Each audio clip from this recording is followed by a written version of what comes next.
Assalamualaikum warahmatullahi wabarakatuh. Selamat pagi anak-anakku kelas 6 yang kami cintai dan kami banggakan. Bertemu dengan Pak Kris pada pembelajaran pagi hari ini. Pak Kris selalu ingatkan pada kalian semua, selalu cuci tangan, makan yang bergizi, istirahat yang cukup, olahraga selalu, dan pola hidup sehat. Sebelum kita mulai pembelajaran pada pagi hari ini, marilah kita membaca doa belajar terlebih dahulu. Berdoa dimulai. Bismillahirrahmanirrahim. Alhamdulillahi rabbil alamin. Ar-Rahmanirrahim. Maliki yaumiddin. Iyyaka na'budu wa iyyaka nasta'in. Ihdinas siratal mustaqim. Shiratal ladzina an'amta 'alaihim ghairil maghdubi 'alaihim waladdallin.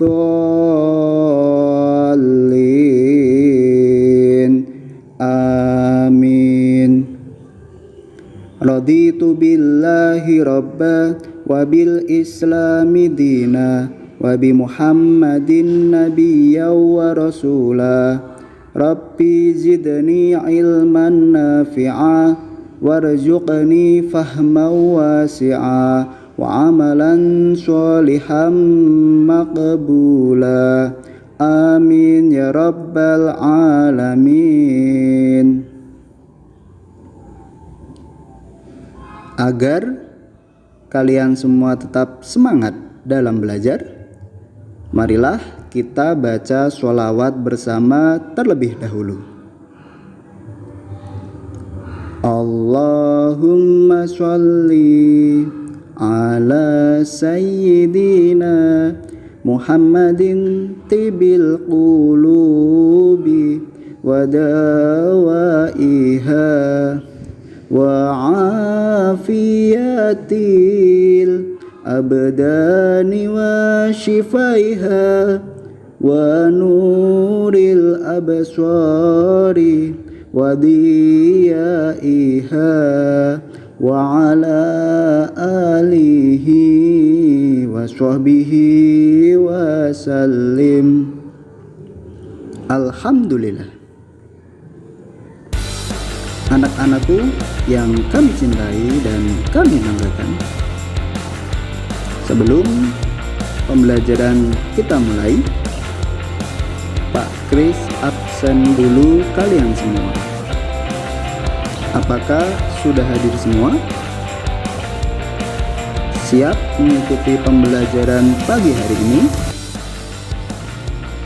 Alhamdulillah. Mari kita ikuti pembelajaran pada pagi hari ini. Anak-anakku yang kami cintai dan kami banggakan, hari ini kita akan belajar akidah akhlak bab 1. Sebelum kita mulai, marilah kita baca ayat berikut ini.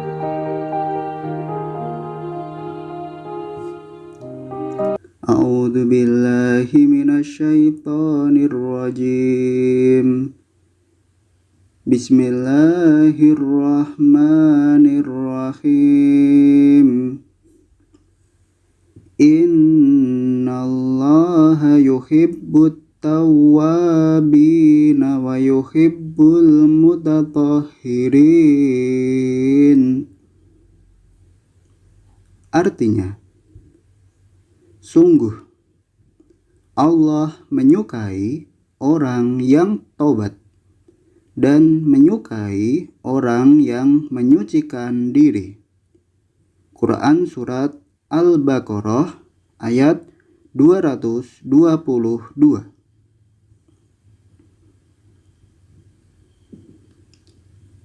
walikulli ummatin ajalun fa idza jaa ajaluhum la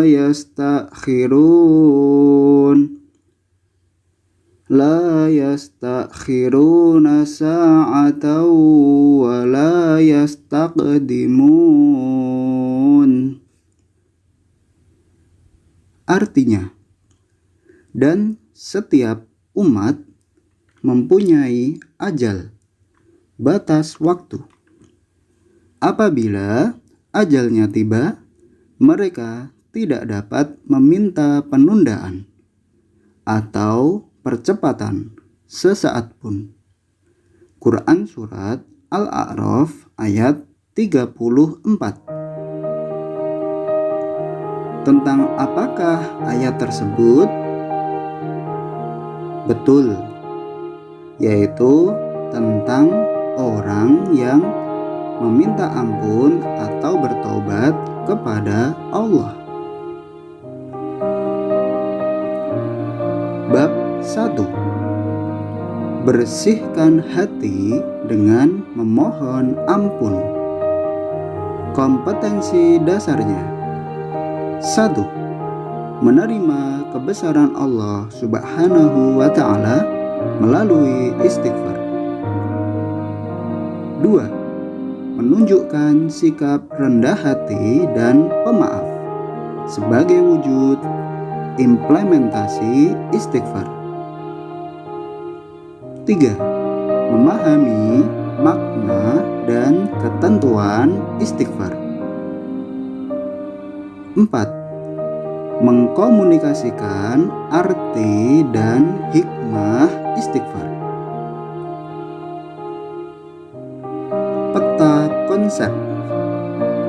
Di dalam bab 1 ini ada 4 hal. 1. Pengertian. 2. Luasnya ampunan Allah. 3. Rendah hati dan pemaaf. 4. Hikmah istighfar. Materi esensial. Berisi materi yang dibahas selama daring masa pandemi corona. Ada 2. 1. Menjelaskan pengertian istighfar. 2. Menyebutkan hikmah istighfar.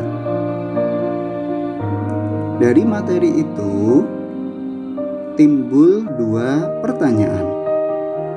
1. Jelaskan pengertian istighfar. 2. Sebutkan hikmah istighfar. Ada yang bisa menjawab? Alhamdulillah. Mari kita baca istighfar bersama terlebih dahulu. Astaghfirullahaladzim. Kita bahas materi satu persatu. Pengertian. Apa itu istighfar?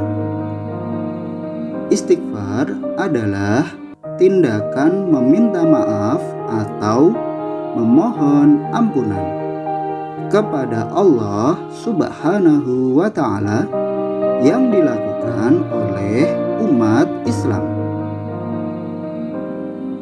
Apa yang dibaca ketika istighfar? Yaitu lafaz Astaghfirullahaladzim. Apa artinya? Arti Astaghfirullahaladzim adalah aku mohon ampun kepada Allah Subhanahu wa Ta'ala yang Maha Agung. Luasnya ampunan Allah. Rahmat dan ampunan Allah Subhanahu wa Ta'ala teramat besar. Betapapun besarnya dosa seorang hamba Allah Subhanahu wa Ta'ala, bahkan seisi langit dan bumi sekalipun, namun jika dia insyaf dan bertaubat dengan sungguh-sungguh, maka dosa tersebut bisa terhapus. Jadi, sebelum manusia itu meninggal sampai ajalnya, manusia punya kesempatan untuk bertaubat kepada Allah. Selama bertobat dan sungguh-sungguh tidak mengulangi, Allah akan memberi ampunan kepada manusia tersebut. Cara meminta maaf ketika bersalah atau berdosa. Ketika seorang hamba berdosa kepada Allah Subhanahu wa Ta'ala, maka caranya perbanyak istighfar dan tidak mengulanginya. Tetapi ketika seseorang bersalah kepada sesama manusia, maka caranya perbanyak istighfar dan minta maaf kepada orang tersebut. Hasilnya apa? Insya Allah kita akan dimaafkan oleh orang tersebut dan dosa kita akan diampuni oleh Allah Subhanahu wa Ta'ala. Hikmah istighfar. 1. Hati menjadi tenang. Dengan membaca istighfar, hati kita akan merasa tenang. 2. Diampuni salah dan dosanya oleh Allah Subhanahu wa Ta'ala. Jadi, dengan kita membaca istighfar, insya Allah salah dan dosa kita diampuni oleh Allah Subhanahu wa Ta'ala.